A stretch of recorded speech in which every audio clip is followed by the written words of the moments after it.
Hi, எல்லோருக்கும் வணக்கம். Welcome to உங்கள் நான் கமல் ஹாசன்ஸ். அந்த வீடியோவில் நம்ம கமல் சார் பற்றின ஒரு புதிய தகவல் தான் டிஸ்கஸ் பண்ண போகிறோம். ஸோ வீடியோக்குள்ளே போகிறதுக்கு முன்னாடி நம்ம சேனலுக்கு நீங்கள் வந்து புதுசாக இருந்தீங்க அப்படின்னா கண்டிப்பாக சப்ஸ்கிரைப் பண்ணிக்கோங்க. வீடியோ மறக்காமல் ஒரு லைக் பண்ணிக்கோங்க. இப்போ நம்ம வீடியோக்குள்ளே போகலாம்.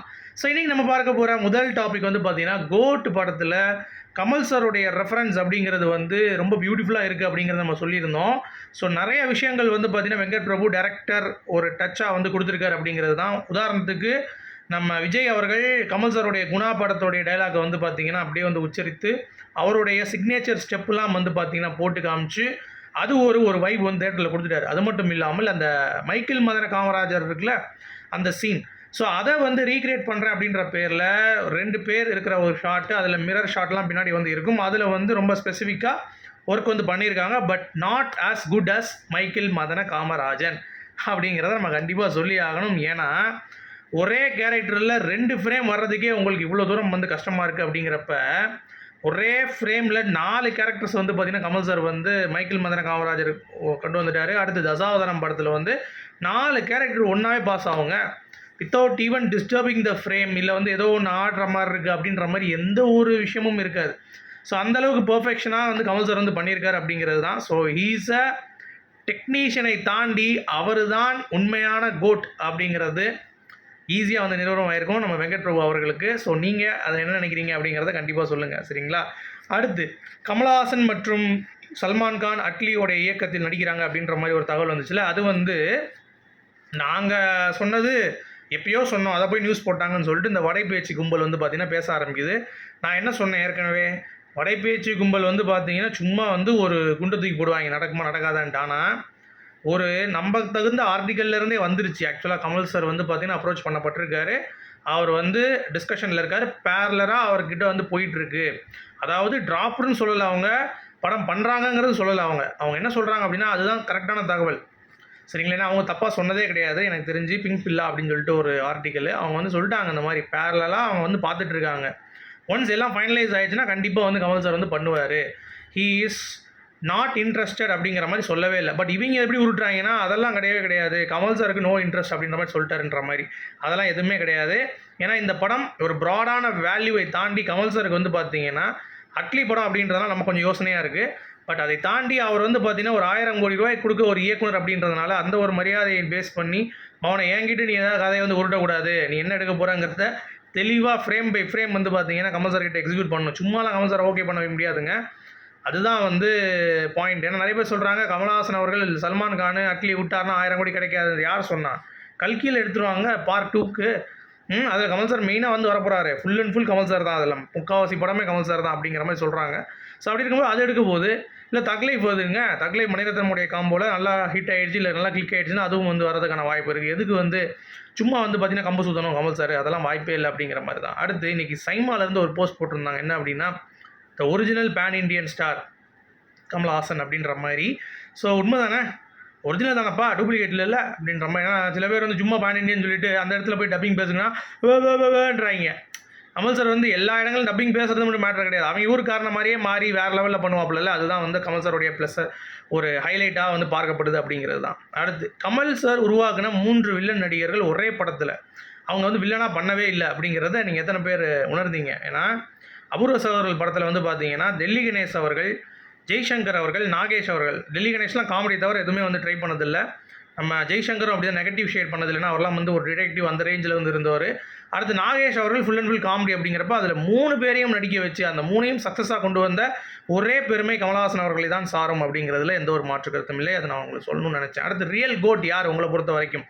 என்னை பொறுத்த வரைக்கும் கமல் சார் தான் என்னோடய இன்ஸ்பிரேஷன். ஏன்னா நான் கமல் சார் இல்லைனா இந்த ஃபீல்டுக்கே வந்திருக்க மாட்டேன். என்னுடைய பேச்சு திறமையை நம்ம கண்டுபிடிச்சி ஒரு மொபைல் இருந்தால் போதும், நம்ம வந்து நம்மளுடைய இதை காட்டலாம் அப்படின்ற மாதிரி சொல்லி அதை ஒரு மீடியமாக வச்சு இந்த சேனலை க்ரியேட் பண்ணி, சரிங்களா? அது மட்டும் இல்லாமல் பிக் பாஸ் அப்படின்ற இன்னொரு சேனலும் எனக்கு வந்து இருக்குது ஆக்சுவலாக, விஜித் வியூ அப்படின்னு சொல்லிட்டு. அதுலேயும் வந்து நான் க்ரியேட் பண்ணி சில விஷயங்கள் பண்ணி எல்லாத்துக்குமே ஒரு இன்ஸ்பிரேஷன் கமல் சார் தான். அது மட்டும் இல்லாமல் படங்கள்லையும் நான் போகணும்னு ஆசைப்பட்டேன்.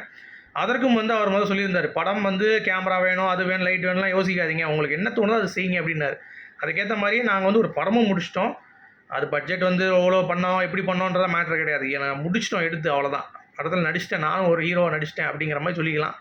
எனக்குள்ள ஒரு தேவதைன்னு போட்டிங்கன்னா வரும். ஆக்சுவலாக அதில் வந்து நான் அசிஸ்டன்ட் டேரக்டராக பண்ணியிருக்கேன், ப்ளஸ் அந்த ரோலும் அசிஸ்டன்ட் டைரக்டர் தான் நான் வந்து நடிச்சிருந்தேன். ப்ளஸ் E6ன்னு ஒரு வெப் சீரிஸ் வந்து பண்ணியிருக்கேன். அதுவும் வந்து இதில் இருக்கும். E6 ஷார்ட் ஃபிலிம் போடுங்க, அதுவும் வரும். அது ஃபுல்லாக டைரக்ட் பண்ணி நானே வந்து பண்ணியிருக்கேன். எல்லாத்துக்குமே கமல் சார் தான் இன்ஸ்பிரேஷன். அவ்வளவுதான், முடிஞ்சு. ஓகேங்களா? ஸோ எனக்குள் ஒரு தேவதை படம் பேர் E6 ஷார்ட் ஃபிலிம் போட்டிங்கன்னா வரும். ஸோ பார்க்காதவர்கள் பார்த்துட்டு அதை சப்போர்ட் பண்ணுங்கள். யூடியூப்பில் இருக்குது அப்படிங்கிறது தான். சரிங்களா? ஏன்னா அதற்கு ஊன்றுகோலாக இருந்தது கமல் சார் தாங்க. ஏன்னா நமக்குலாம் இல்லாட்டி நம்ம எப்படி வந்திருப்போம் இந்த ஃபீல்டுக்குள்ளே, எப்படி நம்ம வந்து காசு சம்பாதிக்க முடியும், எப்படி நம்ம வந்து மக்களை மகிழ்விக்க முடியும், ஏதோ ஒன்று சொல்ல முடியும் அப்படின்றதற்கு எல்லாத்துக்குமே அவர் மூலமாக தான் நான் வந்து இன்ஸ்பயர் ஆனேன். ஸோ ரியல் கோட் என்னை பொறுத்த வரைக்கும் கமல் சார் தான் அப்படின்றதுல எந்த ஒரு மாற்று கருத்தும் இல்லை. அடுத்து இந்த கோட்டில் நீங்கள் பார்த்துருப்பீங்க, நம்ம பார்த்துருந்தீங்கன்னா ஒரு ஸ்பாய்லர் தான். பார்க்காதவங்க டக்குன்னு ஸ்கிப் பண்ணிடுங்க. பார்த்தவங்க என்ன கேளுங்க என்ன அப்படின்ட்டு. சிவகார்த்திகேயன் அவர்கள் விஜய் வந்து இனிமேல் நான் போகிறேன் முக்கியமான வேலைக்கு, நீ பார்த்துக்கோ அப்படின்னு சொல்லிட்டு கொடுத்துட்டு போகிற மாதிரியும், இவர் என்னமோ வந்து அடுத்து விஜயா இவர் தான் வரப்போகிறாரு, சிவகார்த்திகேயன் இவர் வந்து அரசியல் போகிறார்ல, அந்த மாதிரி வந்து வச்சுருந்தாங்க. இதில் ஒரு மீம்ஸ் வந்து போட்டிருந்தாங்க. என்ன அப்படின்னா, விஜய் சேதுபதி அவர்கள் அங்கே நிற்கிற மாதிரி கமல் சார் வந்து அந்த பாத்ரூம்குள்ளே வந்துட்டு நம்ம நசனியை வச்சுக்கோ அப்படின்ற மாதிரி பிக் பாஸ் வந்து கொடுக்குற மாதிரியும், விஜய் சேதுபதி இதை பார்த்துட்டு இப்படி முழிச்சிட்டு இருக்க மாதிரியும் வந்து போட்டிருந்தாங்க. அது ரொம்ப இயல்பாக இருந்து நல்ல வேலை கமல் சார் வந்து பார்த்தீங்கன்னா பிக் பாஸ் இந்த சீசன் பண்ணல. அவருக்கு படத்தில் ஃபோக்கஸ். நம்மளை பொறுத்த வரைக்கும் கமல்ஹாசன் அது ஃபிலிம் ஆக்டர் தான். பிக் பாஸ்லாம் வந்து அடுத்து எவனாலும் பண்ணட்டும் அப்படிங்கிறதுல எனக்கு வந்து எந்த ஒரு பிரச்சனையும் இல்லை. பட் விஜய் சேதுபதி ரிலீஸ் பண்ணிட்டார். So Kamal sir 130 crores, Vijay Sethupathi அவர்களுக்கு 50 கோடி ரூபா கொடுத்துருக்காங்க. அது மிகப்பெரிய ஒரு தொகையாக தான் பார்க்கப்படுது அப்படிங்கிறது தான். அடுத்து இப்போ திடீர்னு ஒரு ஆர்டிக்கலில் பயங்கர ட்ரெண்டிங் ஆகிடுச்சு. என்ன அப்படின்னா, முதல் மனைவி, இந்த கமல் சாரோடைய முதல் மனைவி வாணி கணபதி இருக்காங்களா, அவங்க வந்து ஒரு விஷயம் பண்ணிட்டாங்க. அதாவது கமல் சார் வந்து அவங்க கூட சேர்ந்தனால தான் நான் நடுத்தருக்கு வந்துட்டேன், உன்னால தான் நான் வந்து இவ்வளோ தூரம் பணம் இழந்தேன் அப்படின்ற மாதிரிலாம் சொன்னப்போ, நீங்கள் எதுக்கு இழந்தீங்க, நீங்கள் நான் வர்றதுக்கு முன்னாடியே நீங்கள் வந்து 2-3 வாடகை வீட்டில் நம்ம இருந்த 10 வருஷம் அவங்க கூட நான் வந்து குடும்பம் நடத்தியிருக்கேன், நீங்களாம் அப்படி பேசாதீங்க, நீங்கள் வந்து நல்ல ஒரு கலைஞன் தான், ஆனால் இந்த மாதிரி விஷயங்கள் நீங்கள் வந்து பேசும்போது ஹர்ட் ஆகுது, இந்த மாதிரிலாம் பேசாதீங்க அப்படின்ற மாதிரி பகிரங்கம் பதிலடி கொடுத்துருக்காங்கன்ட்டு இப்போ ஒரு ஆர்டிக்கல் கொண்டு இருந்தாங்க. எதுக்குடா இப்போ போய் அதை போட்டிருக்கீங்க அப்படின்ற மாதிரி நமக்கும் வந்து இருந்துச்சு. ஏன் உண்மையை வந்து இப்போ தான் வந்து உறக்க சொல்ல போகிறீங்களா, இதெல்லாம் எல்லாத்துக்குமே தெரியுமேடா அப்படின்ற மாதிரி தான் இருந்துச்சு.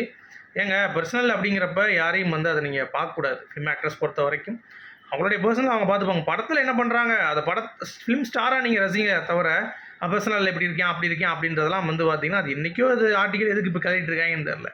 அடுத்து சுந்தர்சி கமல் சாருக்கு ஃபோன் பண்ணி என்கிட்ட ஸ்கிரிப்ட் இருக்குது பண்ணலாமான்ற மாதிரி சொல்லியிருக்காராம்.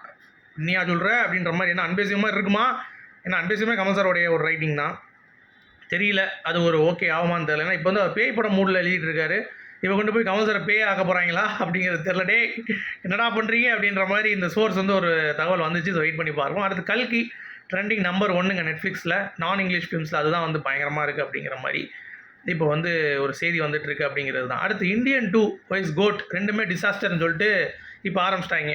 ஏதாவது படம் நல்லா கலெக்ஷன் ஆகி அர்ச்சனா வந்து பார்த்தீங்கன்னா போட்டாங்க அவங்க ப்ரொடியூசர் 126 crores ஓப்பனிங் டே அப்படின்ட்டு. இவங்க இன்னமும் வந்து பார்த்தீங்கன்னா இல்லை படம் டிசாஸ்டர் அப்படின்ற மாதிரி வந்து பேசிகிட்டு இருக்காங்க. என்னை பொறுத்த வரைக்கும் இந்தியன் 2க்கு தான் சொன்னாங்க, கோட்டுக்கு தான் சொல்ல போகிறாங்க. சரியா, அதை பற்றி நமக்கு கவலை இல்லை. ஏன்னா இந்தியன் 2 வந்து ரொம்ப கேவலப்படுத்தினது அப்படிங்கிறது விஜய் ரசிகர்கள் தான். ஸோ அப்படி இருக்கும் பொழுது நீங்கள் என்ன பண்ணீங்களோ அது உங்களுக்கு திருப்பி வரும்ல. அதனால் அது டிசாஸ்டர் இல்லைனா கூட அந்த படம் வந்து ஓகே தான், but not a disaster material, but better than Indian 2 அப்படின்ற மாதிரி நான் சொல்ல மாட்டேன். ஒர்ஸ்ட் தான் இந்தியன் 2 தான். இந்தியன் 2 தான் பெட்டராக இருந்துச்சு என்னை பொறுத்த வரைக்கும். இதை கம்பேர் பண்ணுவோம் கோட்டை. சரிங்களா, இவனுங்க வந்து உருட்டிகிட்டு இருந்தானுங்க நம்ம ஊன்ட்டு பார்த்தா கடைசி கமலஹாசன் அவர்களுடைய நீங்கள் பண்ண ஒரு விஷயம் இந்தியன் 2க்கு நீங்களும் சப்போர்ட் பண்ணாமல் வந்து பேசினது இப்போ பேக் ஃபயர் ஆகி உங்களோட டிசாஸ்டர் வந்து போச்சு. இனிமேல் நீ டிசாஸ்டர் ஆனால் என்ன பிளாப் ஆன நம்ம உதவி, நம்ம அதை பற்றி நம்ம கவலையில் நாங்கள் தக் லைஃப்பில் வர்றதுக்கு விரிகுண்டு இருக்கோம் அப்படிங்கிறது தான். சரி, தக் லைஃப் ரிலீஸ் தேதி கூடிய விரைவில் அனௌன்ஸ்மெண்ட் வரும் அப்படின்ற மாதிரி வந்து சொல்லியிருக்காங்க. ஸோ சீக்கிரம் எதிர்பார்க்கலாம்.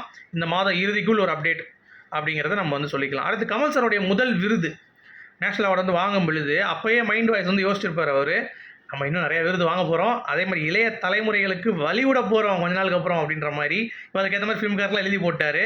ஆனால் இன்னும் ஒரு பெருசு நான் தான் இங்கே கெத்து அப்படின்ற மாதிரி சுற்றின்னு இருக்குது. அது என்ன பண்ண போதும், சரி ஓகே, அதை பற்றி நமக்கு எதுக்கு. அடுத்து குணா ரீரிலீஸ் தடையை வந்து நீக்கிட்டாங்களாம். என்ன அப்படின்னா தடையை விதிச்சிருந்தாங்க, ஒரு நிறுவனம் வந்து வாங்கி வச்சுருந்தாங்க, பட் அது வந்து எக்ஸ்பயர் ஆகிடுச்சான். ஆக்சுவலாக அக்ரிமெண்ட் வந்து புதுப்பிக்கணும் போல், புதுப்பிக்காதனால உங்ககிட்ட தான் பழைய ரைட்ஸ் இருக்கிறவங்க தான் வந்துடும் அப்படின்ற மாதிரி சொல்கிறாங்க. ஸோ அப்படி இருக்கும் பட்சத்தில் குணா சீக்கிரம் வந்து ரிலீஸ் ஆகிறதுக்கான வாய்ப்பு இருக்குன்ற சொல்லிட்டு வீடியோ முடிக்கிறேன். உங்களுடைய கருத்துக்கள் சொல்லுங்கள். மீண்டும் சந்திப்போம். Good bye.